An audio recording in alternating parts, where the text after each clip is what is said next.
Oh, I'm really happy. Okay, that's really good.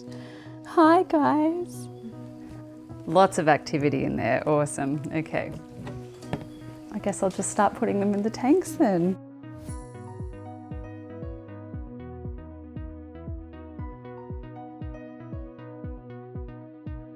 Tonight we're getting ready to start our release of the Norfolk Island land snail, Advena campbellii. This species of snail was actually thought to be extinct for over 20 years. It was found to be alive in 2020 and shortly after it came here to the zoo.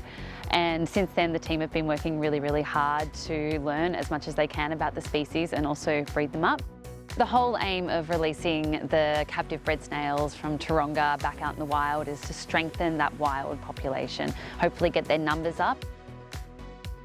Land snails are the group with the largest number of extinct species worldwide. So there are more extinct land snails than there are extinct reptiles or mammals or birds. And this is partly driven by the introduction of predators onto oceanic islands. Norfolk Island, is one of Australia's oceanic islands, and it's no exception to this. We can't just lose endless numbers of these species without having a really serious impact on the ecosystem. The Norfolk National Park have been working really hard to monitor the current living population out on island. They're prepping for the snails to arrive. Here at Taronga, we've been working really hard to breed up the snails and also just get them ready to be re-released. My role here is to design a study. We will be monitoring the process of bringing the snails back to the island and then monitoring their adaptation back to the island climate and environment.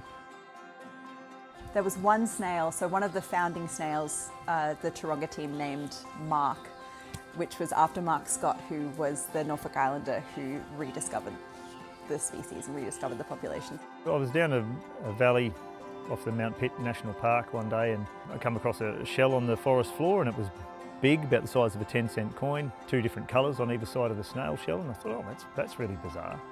So I sent the images away to a man in Australia who identifies my marine molluscs, and he came back saying, oh, that's supposedly extinct. It's Advena campbellii, hasn't been seen in years.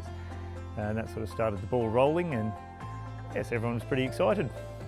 So the husbandry team and the zoo team, they were basically starting from scratch. They didn't really have any reference point of how best to look after snails. And there was a lot of trial and error, but they ended up figuring out making incremental changes very slowly.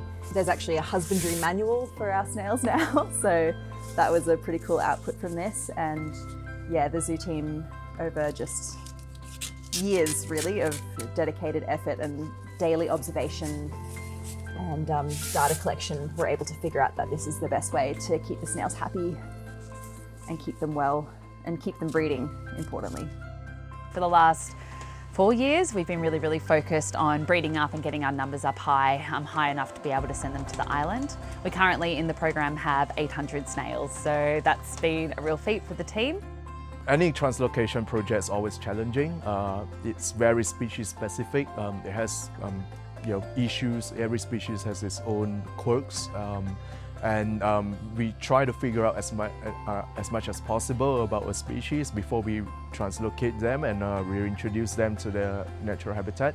We will have to use an adaptive management approach to this whole process, because lots of unanticipated things will happen. They're going to be living in the snail shack, and they're basically going to be adjusting from their life at Taronga Zoo to life on Norfolk Island. So our nutritionist developed this. It comes in powder form. Got a whole mess of stuff in there, including koi food, nettle leaf, oats, calcium, and that's what's sustained them for the last 4 years. We plan to keep them in tanks for the next few weeks while we transition them onto a wild diet. I'll be introducing different palm fronds and leaf litter from the valley that we will be reintroducing the snails into the tanks just to get them ready for that process.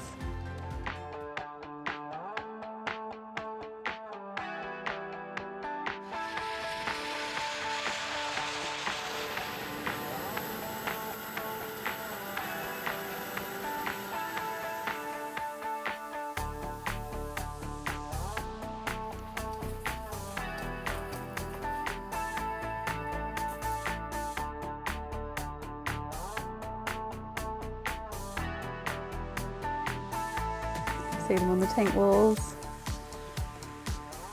Lots of activity in there, awesome, okay. Oh, I'm really happy, okay. That's really good. Hi guys. I guess I'll just start putting them in the tanks then.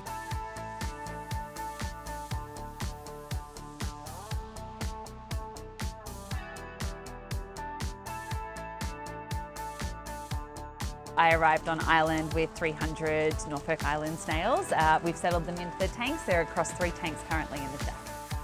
So the biosecurity aspect of this whole project has been a really complicated component, but it's been a really important one.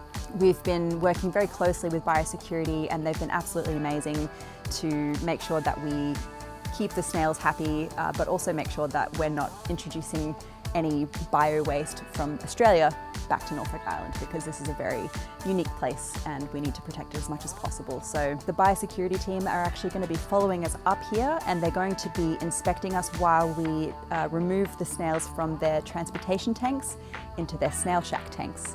And after that we'll bag up all of the bio-waste, so sterile palm fronds and things like that, and then that will be incinerated.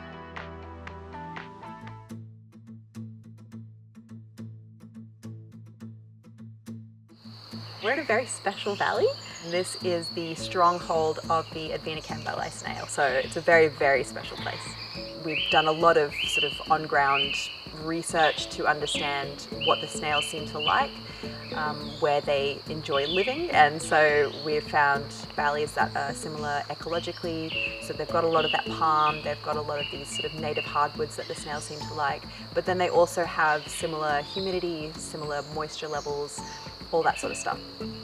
We'll be monitoring the growth of the population and also the demographics of the population over time. So hopefully the idea is to learn as much as possible about what works and what doesn't work for the snails. If we ever need to survey them at night, we can use this method just by shining a UV torch across the area that we are searching for them. Then you can see, like, it glows pretty brightly. This work has sort of been going on for such a long time and it's sort of all come together towards this one point, so it's actually really quite exciting to have the snails come home. So these two have already been tagged with the identifying tags and the 2 paint dots that you can see. This is a snail that we haven't found before, so this is a new one. You can see that it doesn't have any paint dots on it. And you can also see a neonate right next to it, and this is actually really exciting because I haven't seen a neonate in the wild before, so this is quite rare. Some of the biggest threats to this snail are climate change is a really big one, but also some predators. So we know that rats are a problem for these snails. Within the national park, we already have existing rodent monitoring programs, but we're going to be sort of amping that up just to make sure that the sites are extra protected. So we're also setting up some camera traps to do monitoring for different rodents and predators around the sites that we're surveying for the snails.